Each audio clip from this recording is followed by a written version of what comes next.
Hello मेरे प्यारे बच्चों। तो आज हम चेक करने वाले हैं कोलिन्स परफेक्ट मैथ्स क्लास 8 का चैप्टर नंबर है 11 और एक्सरसाइज है 11A, जिसमें ये है डायरेक्ट और इनडायरेक्ट प्रोपोर्शन के क्वेश्चंस गिवन हैं और वो हम आज करने वाले हैं। और आपसे मेरी रिक्वेस्ट है, प्लीज़ मेरे चैनल को सब्सक्राइब करिए। अगर आप लोग सपोर्ट नहीं करेंगे तो मैं ये वीडियो कैसे बनाऊंगी। मैं देखती हूँ सब लोग वीडियो देखते हैं, व्यूज़ आते हैं, लेकिन सब्सक्राइब नहीं करते हो आप लोग, है ना। तो आपसे रिक्वेस्ट है ना, प्लीज़ सब्सक्राइब करना, ठीक है। तो चलो आज करते हैं। इसमें हम पहला क्वेश्चन है, determine whether x and y are in direct proportion और not in each of the following. ये हमें 4 क्वेश्चन गिवन है, इसमें पता करना है डायरेक्ट प्रोपोर्शन में है या नहीं है। तो इसके लिए आपको पहले समझना पड़ेगा कि डायरेक्ट प्रोपोर्शन होता क्या है। डायरेक्ट प्रोपोर्शन, जैसे कि मैंने यहाँ लिखा, डायरेक्ट प्रोपोर्शन क्या होता है, जिसकी सिंपलेस्ट वैल्यू जो है वो सेम रहेगी, तो उसको हम बोलेंगे डायरेक्ट प्रोपोर्शन में है। जैसे मैंने 2/6 लिखा और यहाँ पे लिखा मैंने 3/9, तो क्या ये इस डायरेक्ट प्रोपोर्शन में है या नहीं, ये पता करने के लिए सबसे पहले हमें इसको सिंपलेस्ट में कन्वर्ट करना पड़ेगा। 2 1 जा 2 एंड 2 3 जा 6, ये 1/3 आ गया, एंड ये 3 1 जा 3 एंड 3 3 जा 9। तो देखो 1/3 यहाँ भी आ गया और 1/3 यहाँ पे आ गया। दैट मीन्स ये दोनों जो है वो डायरेक्ट प्रोपोर्शन में है। तो सिंपली क्वेश्चन में आपको ये फोकस करना है कि जो क्वेश्चन है उसका सिंपलेस्ट फॉर्म जो आया है, क्या उन सबका मैच कर रहा है। अगर इसका 1/3 आया है तो क्या जो ABCD 4 गिवन है उसका भी 1/3 आया है या नहीं। अगर वो आया है देन वो डायरेक्ट प्रोपोर्शन में है, राइट। तो इसी तरीके से हम ये क्वेश्चंस करते हैं। इसमें हमें पहला क्वेश्चन देखो यहाँ पे दिया है x/y, x की वैल्यू ये गिवन है और ये y की वैल्यू गिवन है। अब देखो x/y, ये 1/5 तो अपने आप में सिंपलेस्ट फॉर्म है। अब ये 2/10 कैसे हो जाएगा, 2 1 जा 2 एंड 2 5 जा 10, राइट। ये 1/5 आ गया इसका सिंपलेस्ट फॉर्म। 3/15 का सिंपलेस्ट फॉर्म 3 1 जा 3 होता है एंड 3 5 जा 15 होता है, राइट। एंड ऐसे ही इसका सिंपलेस्ट फॉर्म 4 1 जा 4 होता है एंड 4 5 जा 20 होता है। तो देख सकते हैं सबका 1/5 आया है, राइट। तो क्या ये सिंपलेस्ट फॉर्म सेम है, यस। तो ये डायरेक्ट प्रोपोर्शन में है, तो आप लिख देंगे यस, ठीक है। This is in direct proportion. इसी तरीके से क्वेश्चन नंबर बी है, आप देख सकते हैं यहाँ पे x/y का सिंपलेस्ट फॉर्म लिखा है, ये 4/1, ये तो अपने आप में सिंपलेस्ट फॉर्म में 4/1 एंड 2 1 जा 2 एंड 2 4 जा 8 होता है, राइट।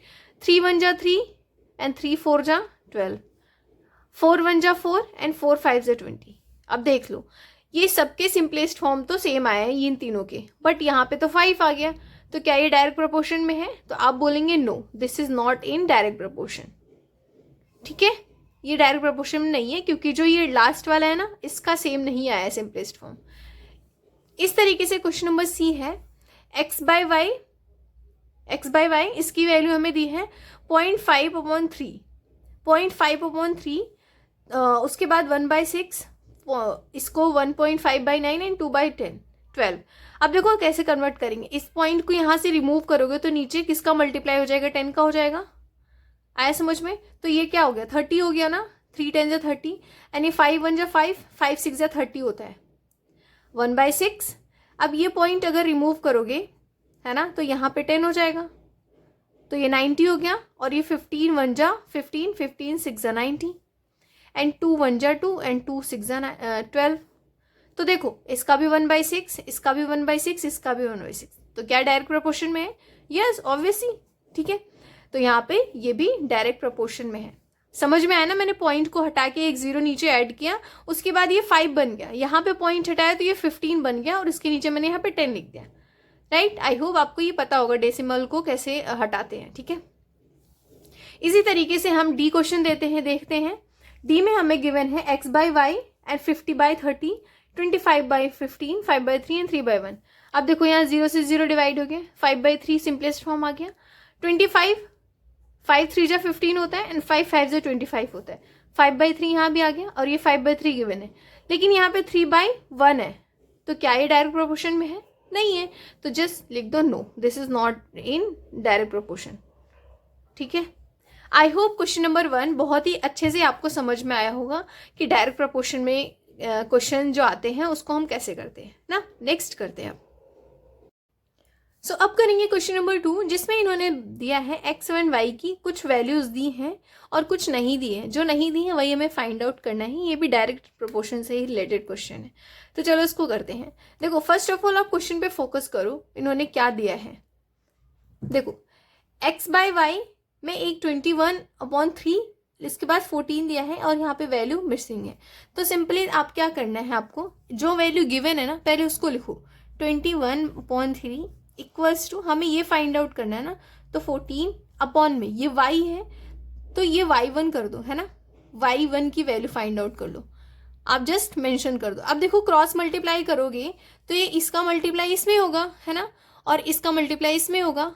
बाद में जो आंसर आएगा वो इसको डिवाइड करेगा। देखो मैं एक करके दिखा रही हूँ। 21y1 हो गया ये इक्वल्स टू 14 इंटू 3। अब ये y1 की वैल्यू कैसे निकलेगी, 14 इंटू 3 अपॉन में ही तो 21 करोगे ना, ये 21 इसको डिवाइड कर देगा। अब तो सिंपल हो गया, 3 1 जा 3, 3 7 जा 21 एंड 7 1 जा 7, 7 2 जा 14। तो इससे हमें हमारी वैल्यू क्या आ गई y1 की 2। आया समझ में? आई होप आपको ये 2 आया। कैसे आया, अभी हम इसको फिल कर देंगे, है ना। अब देखो यहाँ पे इसकी वैल्यू फाइंड आउट करनी है, तो सिंपल फिर से लिखो 21/3 इक्वल्स टू, यहाँ हमें नहीं दिए तो हम x1 लिख देंगे, तो x1 अपॉन में 5। अब देखो डायरेक्ट 5 का मल्टीप्लाई इसमें होगा और इसका मल्टीप्लाई इसमें होगा। बाद में ये जो फाइंड आउट करोगे तो 3 इसको डिवाइड कर देगा, तो मैं इसको डायरेक्ट कर रही हूँ। x1 इक्वल्स टू 21 इंटू 5, और ये जो 3 है ना इसके साथ होगा तो यही तो इसको डिवाइड करेगा, तो 3 नीचे हो जाएगा। 3 1 जा 3 एंड 3 7 जा 21 इक्वल्स टू 5 7 जा 35। आई होप आपको ये समझ में आएगा कैसे क्या। अब देखो यहाँ पे क्या करना है, इसके बाद हमें ये फाइंड आउट करना है ना, ये दिया है तो फिर से लिखो 21/3 इक्वल्स टू 49। अब ये y2 लिख दो यहाँ पे, सो दैट हमें कंफर्म मतलब क्लियर रहे कि हमने क्या क्या फाइंड आउट किया है। y2, अब इसमें भी वही हो जाएगा, y2 इसमें मल्टीप्लाई होगा, ये बाद में इन दोनों को डिवाइड कर देगा।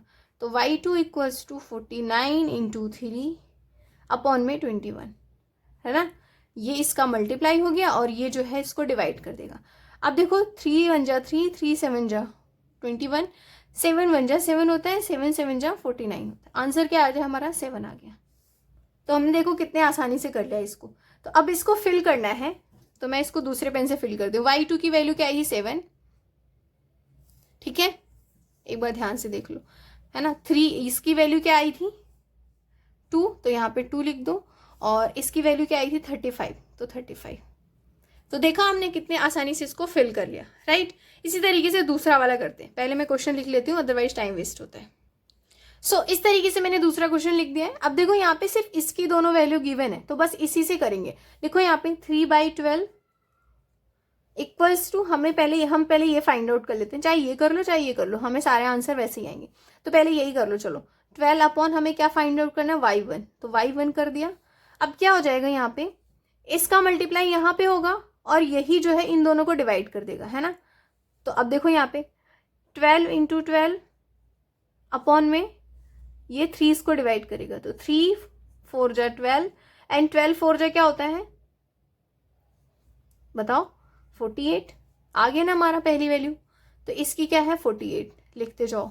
अब ऐसे ही इसको भी करना है, तो 3/12 इक्वल्स टू 5/y2 लिख दो। अब क्या हो जाएगा, ये y2 निकालने के लिए आपको ये दोनों मल्टीप्लाई हो जाएगा, ये इसको डिवाइड कर देगा, तो 12 इंटू 5 अपॉन में 3 3 4 जा 12 होता है, तो आंसर क्या आ जाएगा 20 आ जाएगा। 5 4 जा, तो यहाँ लिख दो 20।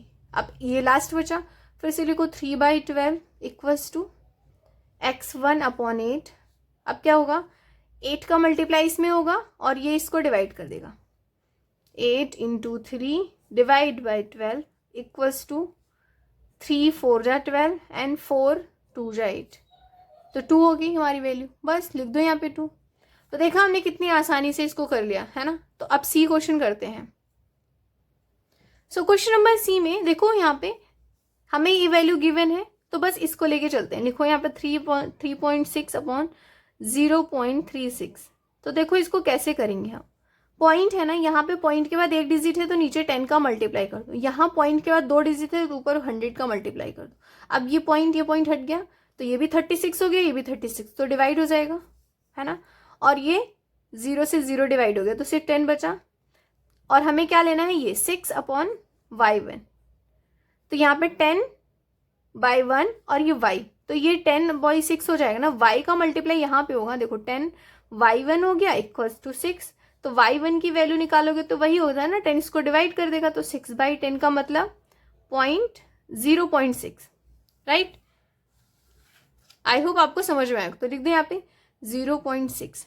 अब फिर से यहाँ पे करो। अब जो मैंने यहाँ पे आपको करके दिखा दिया, क्या बच रहा है, सिर्फ 10 बच रहा है ना इनको करने के बाद। तो फिर से यही लिखोगे तो फिर 10 बचेगा। तो क्या काम करो, आप लिख दो यहाँ पे 10 इक्वल्स टू, हमें ये फाइंड आउट करना है 29 अपॉन में कौन सा, y2।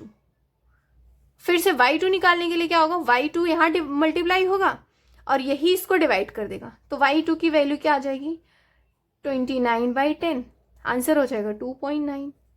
तो बस लिख दो 2.9। इसी तरीके से थर्ड में यहाँ पे देखो 10 इक्वल्स टू, 10 मैं इसलिए लिख रही हूँ क्योंकि यहाँ पे वही चीज़, ये दोनों लिखोगे तो 10 ही आंसर बचेगा। तो बस 10 लिखो और हमें x1 फाइंड आउट करना है। तो x1 अपॉन में 33.5। अब देखो 33.5 है ना, तो इसका जब मल्टीप्लाई यहाँ पे करोगे तो ये पॉइंट रिमूव हो जाएगा। क्यों, क्योंकि जो 0 है उसको 0 ही तो मल्टीप्लाई करने पे पॉइंट एक राइट साइड मूव कर देता है। तो ये 335 हो जाएगा। तो बस 335 आंसर हो जाएगा x1 की वैल्यू हमारी, राइट। आई होप आपको समझ में आया होगा। अब क्या करना है, यहाँ पे फिल कर दो 335। तो ये था क्वेश्चन नंबर सी।